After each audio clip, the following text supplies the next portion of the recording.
Assalamualaikum warahmatullahi wabarakatuh.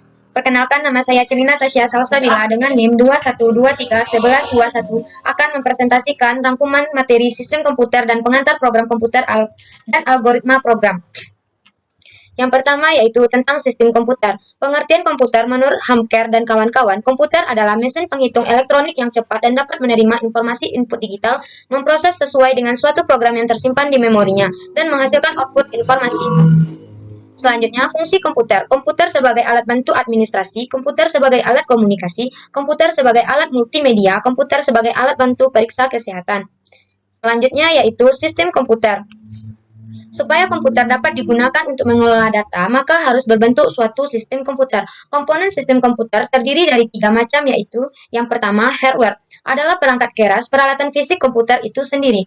Yang kedua yaitu software, adalah perangkat lunak, perangkat yang berisi program perintah untuk melakukan proses tertentu. Yang ketiga yaitu brainware, adalah manusia yang terlibat dalam mengoperasikan komputer. Selanjutnya yaitu bagian-bagian komputer yang seperti kita ketahui, komputer terdiri dari speaker, monitor, DVD drive, sistem unit, printer, hard drive, flash memory, floppy disk drive, mouse, keyboard, dan lain-lain.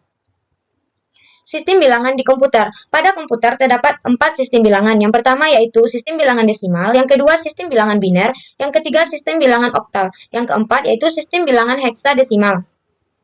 Selanjutnya, fungsi software secara umum. Yang pertama yaitu menyediakan fungsi dasar untuk kebutuhan-kebutuhan komputer yang dibagi lagi menjadi sistem operasi atau hanya sistem pendukung. Yang kedua, mengatur berbagai hardware agar dapat bekerja secara bersama-sama.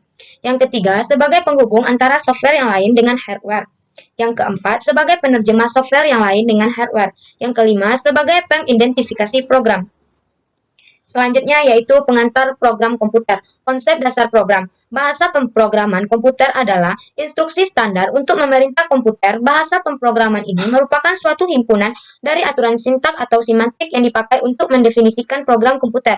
Fungsi bahasa pemrograman yaitu untuk memerintah komputer, untuk mengolah data sesuai dengan alur berpikir yang kita inginkan. Selanjutnya, kelompok bahasa pemrograman terdiri dari 4 yaitu Object Oriented Language, yang kedua High Level Language, yang ketiga Middle Level Language, yang keempat Low Level Language. Selanjutnya yaitu tentang proses pembuatan program. Pembuatan program yaitu user atau programmer menuliskan kode sumber pada text editor, misalnya Notepad, kemudian mengubah menjadi bahasa mesin yang dimengerti oleh CPU. Proses pembuatan program. Proses pembuatan program dibagi menjadi 3 yaitu kompilasi, interpretasi, kompilasi sekaligus interpretasi. Bahasa pemrograman yang umum digunakan yaitu imperatif dan deklaratif.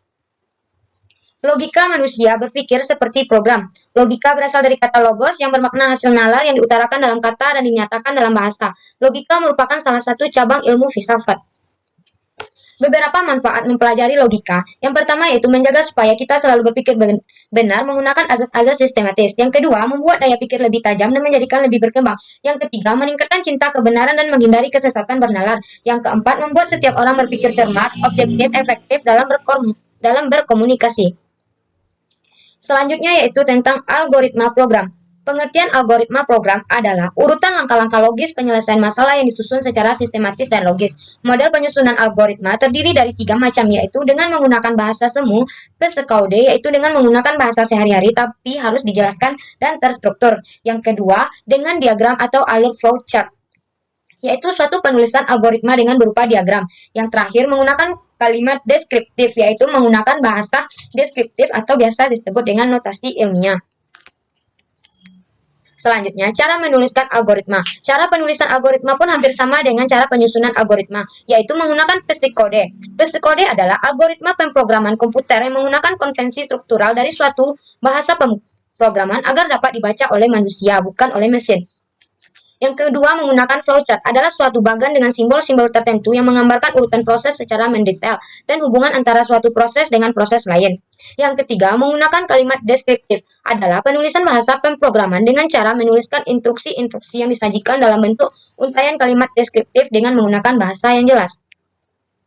Yang terakhir yaitu instalasi dev C++ merupakan suatu wadah untuk kita membuat pemrograman. Keuntungan dengan menggunakan instansi dev C++ ini, yang pertama yaitu memudahkan dalam pembuatan program, yang kedua menghemat ukuran program, yang ketiga mengurangi tugas pemrograman yang rumit, yang ketiga Maaf, yang keempat maksudnya, meningkatkan kemampuan pelacakan kesalahan. Yang kelima, dengan menggunakan kode yang ditulis dalam berbagai program yang berbeda.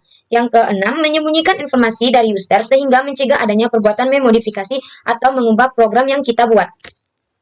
Sekianlah presentasi saya pada kali ini. Saya akhiri dengan Assalamualaikum warahmatullahi wabarakatuh.